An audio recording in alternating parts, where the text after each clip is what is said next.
Hello बच्चों, प्रश्न पढ़ते हैं। एक तार की लंबाई 1 मीटर तथा त्रिज्या 2 मिलीमीटर है।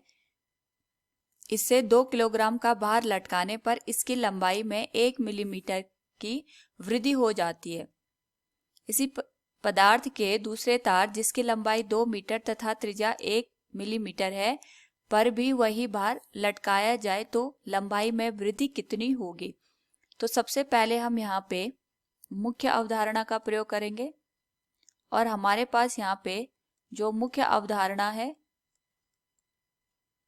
वह है यंग प्रत्यास्था गुणांक। तो हमारे पास जो यंग प्रत्यास्था गुणांक है ये हमें बताता है कि किसी भी वस्तु पर या तार पर अगर हम कोई भार लटका दे तो उसकी लंबाई में जो वृद्धि होती है वो किस तरीके से हमारे पास यहाँ पे परिवर्तित होती है। तो यहाँ पे अगर हम बात करें, हमारे पास जो तार दे रखा है इसकी जो लंबाई है ये हमारे पास पहला तार हो गया। पहले तार की जो लंबाई है इसको हम L1 मानते हैं। इसकी लंबाई 1 मीटर है और इसकी जो त्रिज्या है R1 इसको हम 2 गुणा 10 की घात -3 मीटर के बराबर लिख लेते हैं।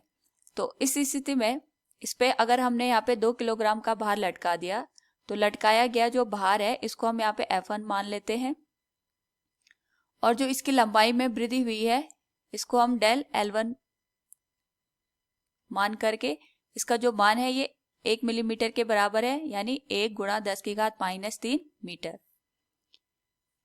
तो इस स्थिति में अगर हम इसके लिए यंग प्रत्यास्था गुणांक की बात करेंगे तो यंग प्रत्यास्था गुणांक हमारे पास एक नियतांक होता है और किसी भी तार के लिए दिए गए तापमान पर इसका मान नियत रहता है। तो हम लिख सकते हैं y बराबर लटकाया गया भार बटे क्षेत्रफल और इसके बटे में आ जाएगा विकृति। तो पहले तार के लिए यंग प्रत्यास्था गुणांक हम y मानते हैं। इस पे लटकाया गया जो भार है इसको F1 मान लेते हैं और इसका जो क्षेत्रफल होगा ये होगा पाई गुणा त्रिज्या का वर्ग बटे जो विकृति आएगी वो होगी डेल L1 बटे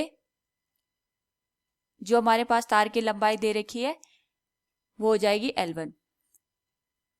तो ये हमारे पास बन जाएगा समीकरण 1। इसी तरीके से अगर हम बात करें यहाँ पे दूसरे तार के लिए हमारे पास जो लंबाई दे रखी है इसको हम L2 मानते हैं। ये 2 मीटर दे रखी है और इसकी जो त्रिज्या है R2 ये हमारे पास 1 मिलीमीटर के बराबर है, यानी 1 गुणा 10 की घात -3 मीटर। और हम यहाँ पे भी समान भार लटकाते हैं, यानी भार का मान यहाँ पे भी F1 के बराबर ही होगा। और इस स्थिति में हमें ये बताना है कि इसकी जो लंबाई है इसमें कितनी वृद्धि होगी। इसको हम यहाँ पे डेल L2 मान के चलते हैं। दूसरे तार के लिए यंग प्रत्यास्था गुणांक का मान भी समान रहेगा क्योंकि हमने समान तार का यूज किया है।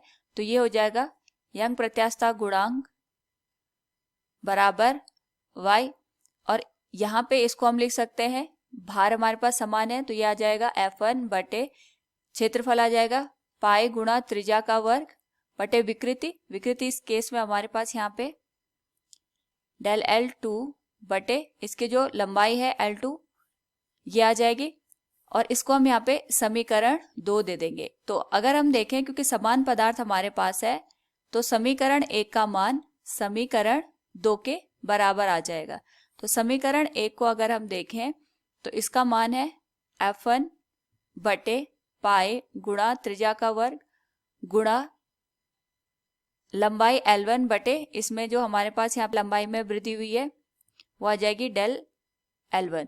और समीकरण 2 में भी अगर हम मान रखें तो ये आ जाएगा भार का मान समान है F1 बटे क्षेत्रफल पाई गुणा त्रिज्या का वर्ग गुणा लंबाई बटे लंबाई में वृद्धि। हमें यहाँ पे डेल L2 का मान निकालना है। तो अगर हम देखें यहाँ पे तो भार समान होने की वजह से ये हमारे पास यहाँ पे हट जाएंगे। L1 का जो मान है ये 1 मीटर है, साथ में पाई से पाई हमारा हट जाएगा और जो पहली त्रिज्या है हमारे पास यहाँ पे अगर हम यहाँ पे प्रश्न में देखें तो पहले तार की त्रिज्या 2 मिलीमीटर है तो हम इसको लिखेंगे 2 गुणा 10 की घात -3 का वर्ग और इसमें हमारे पास यहाँ पे जो वृद्धि हो रही है डेल L1, इसका मान है 1 गुणा 10 की घात माइनस 3 मीटर। तो ये आ जाएगा 1 गुणा 10 की घात माइनस 3 बराबर L2 का मान हमें यहाँ पे दे रखा है। जो दूसरा तार है इसकी जो लंबाई है वो 2 मीटर हमें दे रखी है, तो L2 का मान आ जाएगा 2 मीटर। और इसकी जो त्रिज्या हमारे पास दे रखी है ये है 1 गुणा 10 की घात माइनस 3 मीटर। तो हम इसको लिखेंगे 1 गुणा 10 की घात माइनस 3 मीटर का वर्ग गुणा 1 बटे डेल L2 का मान हमें यहाँ पे ज्ञात करना है। तो अगर हम देखें यहाँ पे 1 गुणा 10 की घात माइनस 3, अगर हम इसको यहाँ पे सॉल्व करके लिख दें तो ये आ जाएगा 4 गुणा 10 की घात माइनस 6 गुणा 10 की घात माइनस 3 बराबर 2 बटे 1 गुणा 10 की घात माइनस 6 गुणा डेल L2। तो 10 की घात माइनस 6 से 10 की घात माइनस 6 हमारा हट जाएगा। जो डेल L2 का मान है अगर हम इसको देखें तो ये हो जाएगा 4 गुणा 2 8 गुणा 10 की घात माइनस 3 मीटर। तो जो दूसरा तार है अगर हम उसमें वृद्धि देखें तो ये आ जाएगा हमारे पास 8 मिलीमीटर के बराबर। तो दिए गए प्रश्न से अगर हम यहाँ पे देखें तो हम कह सकते हैं दूसरे तार की जो लंबाई में वृद्धि होगी ये होगी 8 मिलीमीटर के बराबर। उम्मीद है आपको समझ में आया होगा। धन्यवाद।